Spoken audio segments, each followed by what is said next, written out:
Hi everybody, this is Dr. Niger with another Physics Fundamentals screencast. All right, this one also focuses on projectile motion, which we described earlier as two-dimensional motion, where the object is moving upwards and outwards at the same time. This is going to look at a particular problem type, which we call slapshot problems. So these are questions where if you hit a hockey puck with your stick at a certain angle and a certain velocity, and then knowing how far you are from the goal and the height of the goal, will it go in?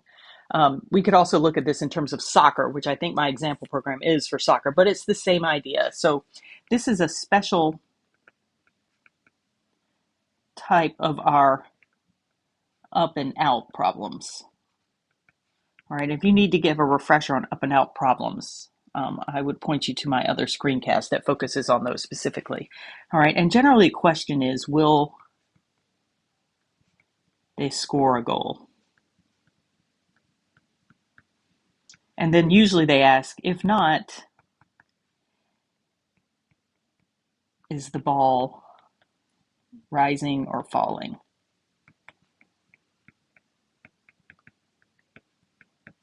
All right, so those are two of the questions that we tend to get at the end of these problems. All right, so what does one of these look like? All right, so I was a soccer player, so I'm gonna stick with soccer. But we could do this for hockey. All right, so you have a soccer player with a ball, right? And out in front of that soccer player is the goal. All right, we know the distance from the soccer player to the goal. That's going to be our range. That's change in horizontal position. All right, and we also know the height of the goal. All right, and that's going to be our change in vertical position. All right, we're also usually given information about the initial velocity of that object. All right, and that initial velocity is going to have some resultant velocity, and it'll be at some angle theta. All right, so with that information, we're going to work out whether the ball will go into the goal or go over the goal. All right, so let's try one. All right, a soccer player lines up for a free kick. They shoot the ball at 38 meters per second at 18 degrees above the horizontal. The player is 40 meters away from the goal and the net is 2.4 meters high. Does the player score a goal? All right, so I've broken this into pieces that you would need to go through to answer this question. All right, first, I always like to draw a picture. All right, so I've got my person.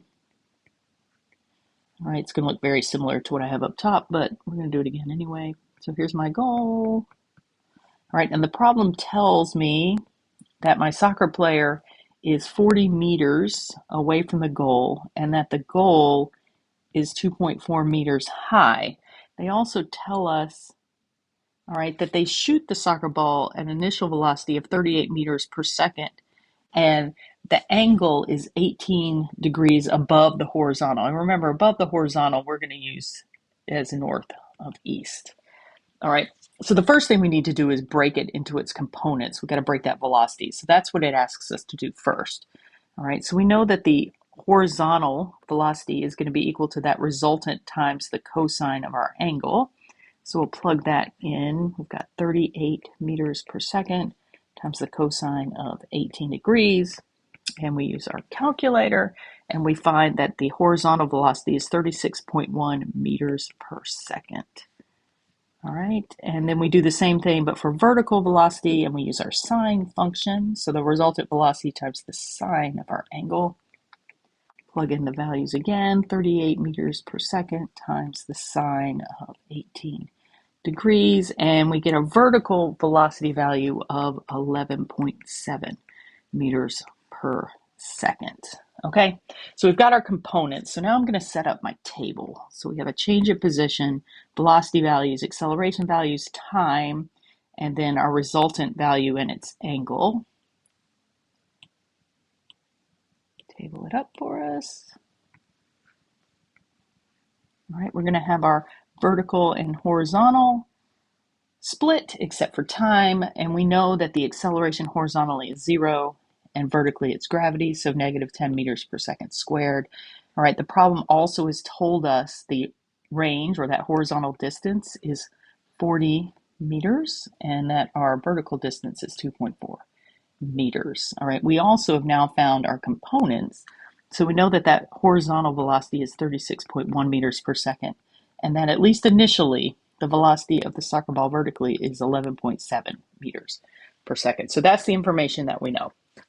All right, once we have that, usually the next question is time, and that's what it is here. What is the time needed to reach the goal? And I think that given the information we have, the easiest thing to use is this horizontal information, because I know the change in position and the velocity, and I could use that formula to find the time.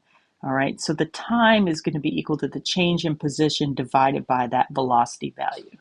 All right, and in this case, it's going to be 40 meters divided by 36.1 meters per second. And if we plug that in, the soccer ball is going to be in the air for 1.1 seconds. All right, so this 1.1 seconds, now this is total time in the air. All right, and that's important because we're going to be talking about where the ball is in terms of height. And when we do that, we got to pay attention to what time value we're using. All right, so it wants to know now, what was the height of the ball as it reaches the goal? So I'm looking for the change in position vertically. All right, so I have a couple formulas, but since I don't know the final velocity vertically of the ball, I'm going to stay away from my v squared formula. All right, and I'm instead going to look at, I'm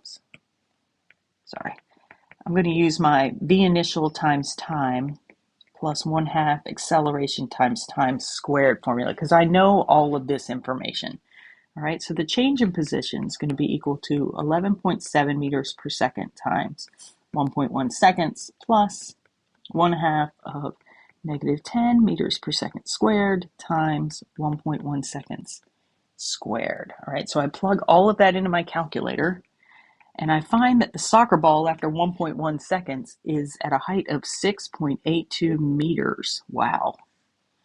That seems like that's what I used to do. I used to kick it over the goal all the time. So do they score? Nope. They kick the ball too high. Be okay if they're playing football, but that's not going to work. All right, now the next question. This is actually an interesting question. As the ball approaches the net, is it rising or falling? So this is where we need the vertical velocity, right? And we need to figure out if the sign is positive or negative. If it's positive, then we know that that ball is still moving upwards. And if it's negative, we know it's on its way back down. All right. So there are a couple different ways to do this. We could also figure out where the maximum height occurs in terms of time. That's another way to do it. And that might, in this case, be our best bet, because I don't have enough information to find my final velocity, because I don't know. Well, I guess I could. Well, let's try it. Okay, let's try it. We're going to use our velocity squared formula. So that's going to be v final squared equals v initial squared plus 2 times the acceleration times the change in position. All right, so v squared equals, oh no, this isn't going to work. I'm sorry. It's not going to work, because even if we get a negative number, once we take the square root, we're going to be in trouble. Well, I guess it's okay. We'll try it, because we'll know that the negative should be there. All right, sorry. There are always so many ways to solve these problems. All right, so we've got our final velocity squared equal to 11.7 meters per second squared plus 2 times -10 meters per second squared times 6.82 meters. All right, so let's see. B squared is equal to, let's see what we get, 11.7 squared. So this is 136.89 meters squared, second squared, plus 2 times -10 times 6.82. Oh, it's really close. -136.4 meters squared, second squared. All right, and if we add that to 136.89, all right, we're going to find that this velocity value will be positive, because what we're adding together is positive overall. So we'll take the square root of that. All right, and we find that the final velocity value of the ball is around 0.7 meters per second. So it's really close to the top of its upward motion. So it's still upwards. All right, now before I move on, I'm going to show you this other way. All right, so instead what we can figure out is the time needed to reach max height. All right. We know the total time it's in the air, 1.1 seconds. And if we're before that, then we know that the ball has already come down. If we're after that, we know the ball is still moving upwards. All right. So to find that, we're going to use our acceleration formula, where the final velocity minus the initial velocity over that acceleration value at max height. We could just say mh here. All right. We know that that final velocity has to be 0. We have 11.7 meters per second. And then we have a negative 10 meters per second squared. All right, and we find that the time to reach max height is 1.17 seconds. All right, so again, not there yet. All right, so the ball is still moving upwards for another 0.07 seconds. All right, so we know it's still going upwards. Okay, all right, so this is just an example of a specific type of up and out problem. You work it the same way with the same information. And again, as I said in my earlier video, I find this to be super helpful. All right, you don't have to use it, but for me, it helps me keep track, particularly because I have a bunch of different numbers for different dimensions. Okay.